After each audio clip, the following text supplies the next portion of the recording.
जय श्री श्याम।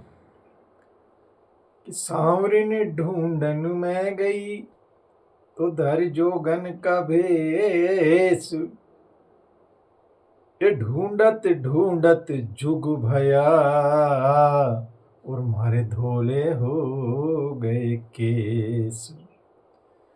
भाइयों, थोड़े केस हो गए। मीराबाई जी ने लिख दिया कि भैया जीवन भर वो उनको प्यार करती रही और अंत में उन्हीं में समा गई। तो देखिए, उनका बिल्कुल उद्देश्य क्लियर हो गया था। और ये बहुत एक अच्छी बात हम कई बार बता भी चुके हैं कि हमारा उद्देश्य क्लियर हो जाना चाहिए। देखो, बताया है कि जिंदगी का मकसद यही है। जिंदगी का मकसद यही है कि आप अपना मकसद खोजें। जिंदगी का मकसद यही है कि आप अपना मकसद खोजें और फिर अपना सब कुछ उसको दे दें। क्या बात कि जिंदगी का मकसद आपको अभी तक मिल ही नहीं रहा। क्यों नहीं मिल रहा? क्योंकि आपने अभी जिंदगी का मकसद नहीं खोजा। और जब मकसद आपको मिल जाए तो फिर सब कुछ 100% आप उसको दीजिए। 100% हम अपने मकसद में लग जाते हैं तो देखिए, संसार की चीजें हमें मिलती रही है। आज से पहले मानते रहे ना कि भाई संसार के अंदर हमने किस तरह से जीवन लिया, तो हमारे पास क्या था, फिर धीरे धीरे हम बढ़े तो और किस किस तरह की जो सांसारिक वस्तु इकट्ठे करते रहे हो, तो वो सारी सांसारिक वस्तुएं भी आप इकट्ठे करने में आपने ज्यादा समय नहीं लगाया था। लेकिन जब परमात्मा की तरफ चलने आता है तो अभी हमारा मकसद ही नहीं बना। जिस दिन मीराबाई की तरह से आपका ही मकसद हो गया ना, मकसद कि भैया मुझे केवल और केवल परमात्मा को पाना है, तो उसको 100% दे दिया तो मिल जाते। ये तो तब तक ही डर लगता है जब तक हम दो नावों में सवार हैं। देखिए, होता क्या है कि अधिकतर मनुष्य दो नावों में सवारी करना छोड़ता नहीं है। उसको ये लगता है कि जो सांसारिक भोग हैं इनमें भी लगा रहा हूं और परमात्मा भी मिल जाए, कोई बुराई नहीं। तो भाई कैसे मिल जाए? आप ये तो शर्त है कि जो भी आदमी परम पिता परमात्मा की तरफ चलना चाहे, उनको पाना चाहे, तो फिर उनको संसार के जो भोग हैं वो छोड़ने तो पड़े। बिल्कुल पक्के हो जाओ इसमें कि सांसारिक भोगों में लिप्तता हमारी समाप्त हो जानी चाहिए। अगर सांसारिक भोगों में लिप्तता समाप्त हो गई है तो इधर देर ही नहीं लगेगी। आपको सब कुछ ऐसा लगने लगेगा, बहुत हल्कापन महसूस करते हैं और बढ़िया। यही तो संतों के पास रहता है। और बताइए, आप लोगों में से कितने ही लोग ऐसे होते होंगे जिनके पास में, कहते ना, अगर कुछ ना हो, कई बार अगर पैसा घर में नहीं रहा, आजकल जैसे ये कार्ड का जमाना आ गया, तो लगता है कि यार पैसे तो एक भी नहीं घर में, तो जा करके लाएंगे, 10-20 हज़ार या लाख 2 लाख रुपए ला के घर में रखेंगे, वही खर्च हो गए तो इस तरह से डर लगता है। अरे फूटी कोड़ी जेब में नहीं होती फिर मस्त है। 1 रुपया जेब में आए, कई कई दिन बीत जाते हैं, उसके बावजूद भी ये मस्त है। तो ये मस्ती कहाँ से आई है? ये मस्ती को देने वाला मेरा सांवरा ही तो है भाई। तो ये मस्ती जब आप पे चढ़ने लगेगी ना, तब आपको पता लगेगा कि हाँ, हम तो बेकार ही उधर वो कर रहे थे। और देखो, आप 1 मिनट में आ सकते हो। यदि आज ही आपको ये पता चल जाए कि अब बस हमारा आज का ही दिन लास्ट दिन है और हम चले, तो फिर आप जो भी यमदूत आएंगे उनसे खूब कहेंगे, भाई मुझे कुछ समझ दे, मैंने तो भगवान का नाम ही नहीं लिया। तो फिर वो काहे आपको समझ देगा?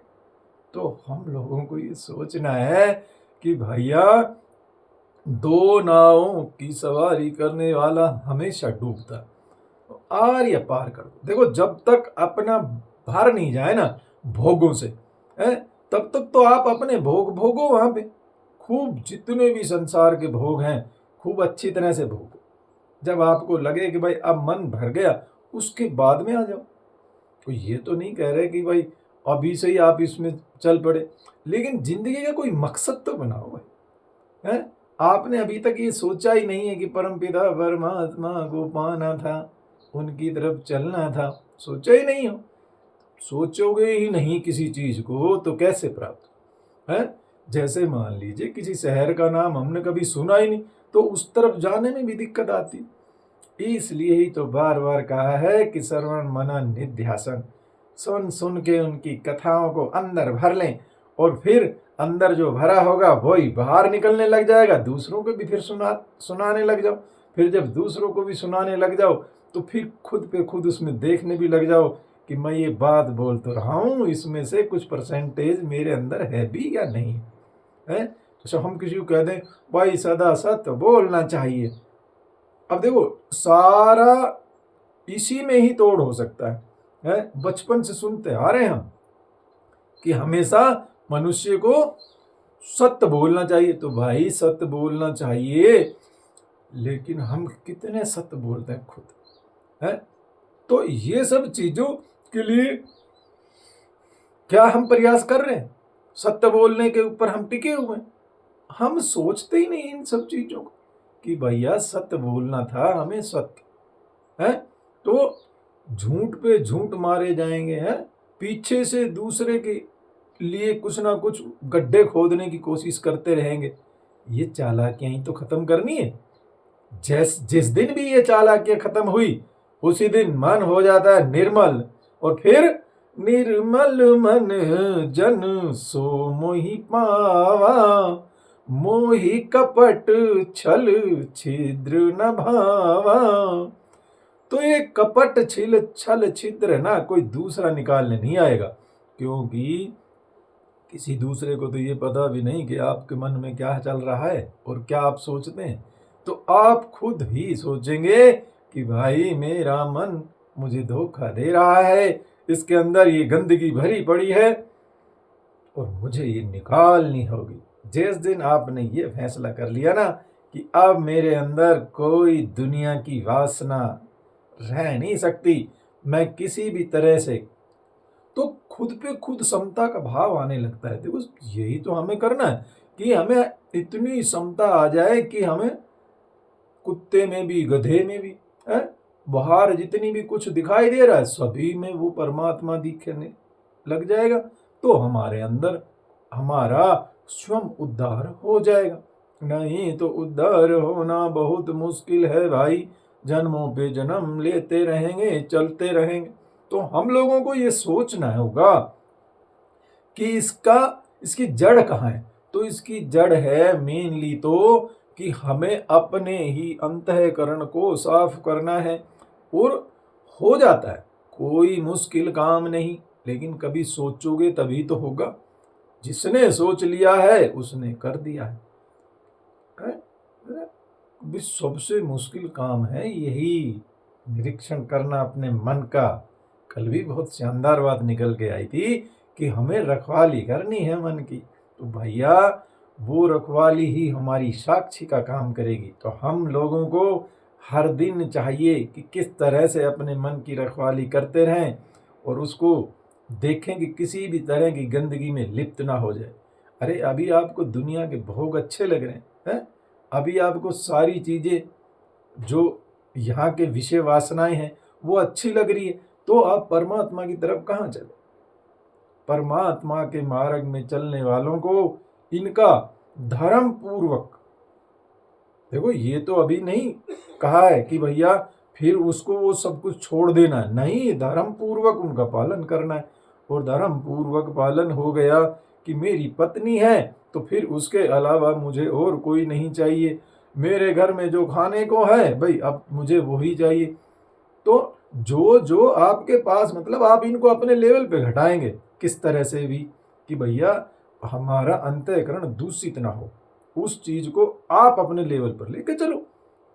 जिन जिन चीजों से मन खराब हो रहा है, जिन जिन संगतियों में जाकर के हमारा अंतःकरण बिगड़ता जा रहा है, हम पे खराब वो होती है, तो उस सब चीज को छोड़ दीजिए।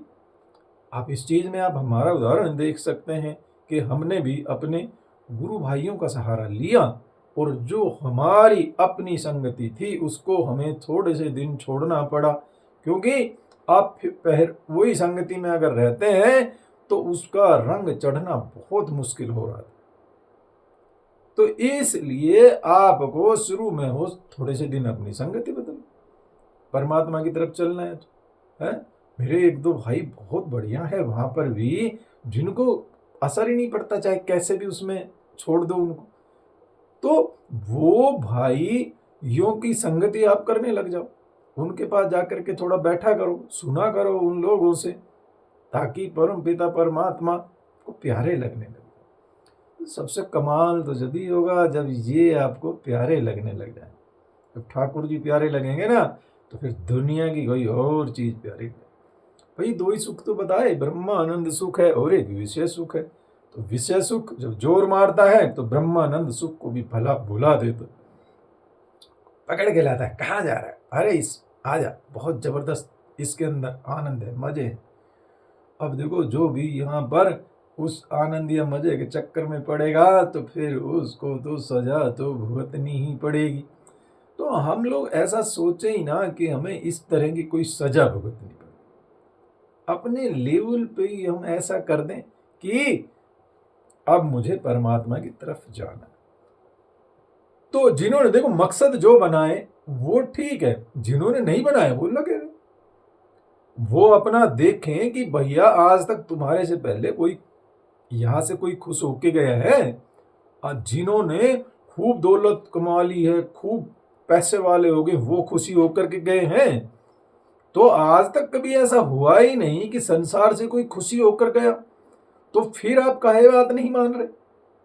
भाई संसार से चाहे जितने अरबों खरबों कितना ही पैसा इकट्ठा कर लिया, और चाहे कितनी ही उसके पास में, अब देखो हमारे हिंदुओं में तो दूसरी शादी नहीं होती, बाकी जो दूसरे लोग हैं वो तो कई कई शादियां भी कर लेते हैं। विदेशों के अंदर 2-4 साल में एक फिर नई शादी हो जाती है, आदमी वहां बदलता रहता है बीवियों। तो क्या उनको सुख मिल गए उसमें है? किस तरह से वो लोग हमारे धर्म में आते जा रहे हैं, उनको लगती है कि भाई वास्तव में शांति का कोई मार्ग है तो वो सनातन है। तो भारत में ही आकर के लोगों को शांति मिलती है, कहीं ना कहीं हमारे ऋषि मुनियों के पास यही तो खजाने रहे, नहीं तो और सब चीज में तो आप देखेंगे तो कहीं ना कहीं आपको भी मानना पड़ेगा कि भैया जितनी भी दुनिया की खोजें हुई हैं उनमें तो देखो वो लोग आगे रहे, विज्ञान में तो उनका बहुत योगदान है हमारा भी, लेकिन इतना नहीं जितना कि उन लोगों का। दूसरा, जितना विश्व को हमने अध्यात्म दिया इतना किसी ने आज तक दिया नहीं। सबसे ज्यादा अध्यात्म के बारे में जो हमारे भारत के ऋषि मुनि, जो हमारे संत बताते आए हैं, उनके द्वारा लोगों को शांति मिलने लगी, तभी तो विदेशी लोग इधर झुकने लगे। तो भाइयों हमारी धरोहर क्या है उसकी तरफ आप देखो और वहीं पर अपनी तैयारी शुरू कर दो। देखो इसके इस मार्ग के अंदर आकर के जो लोग पुनः भटक जाते हैं या चले जाते हैं, उनका मेन कारण है कि वहां वो पक्के ही नहीं हुए। उन लोगों को अभी ना आसक्ति छूटी, ना ही उनको कोई त्याग है, ना कोई वैराग्य है। तो ये सब चीजें तो थोड़ी थोड़ी वहां पर जब आप जगाओगे और जब तीव्र वैराग्य होने लगे तो फिर आप इस मार्ग में आना चाहिए है। तो ये सब हम लोगों को सोचना है कि अरे दुनिया को हम ज्ञान देने वाले लोग हैं, सारे संसार को हम ही नहीं तो ये अध्यात्म ज्ञान सिखाया है, बाकी किसी के बस की बात थी ही नहीं, कोई इससे आगे सोच ही नहीं सकता था।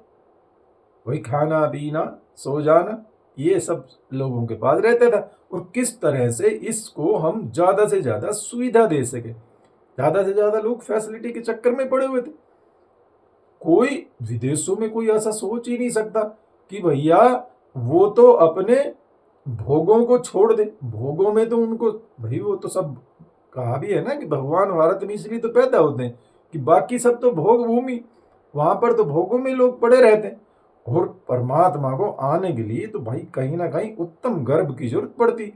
तो इस तरह के लोग तो यही हुए भारत भूमि पर, तपस्वी मनस्वी है।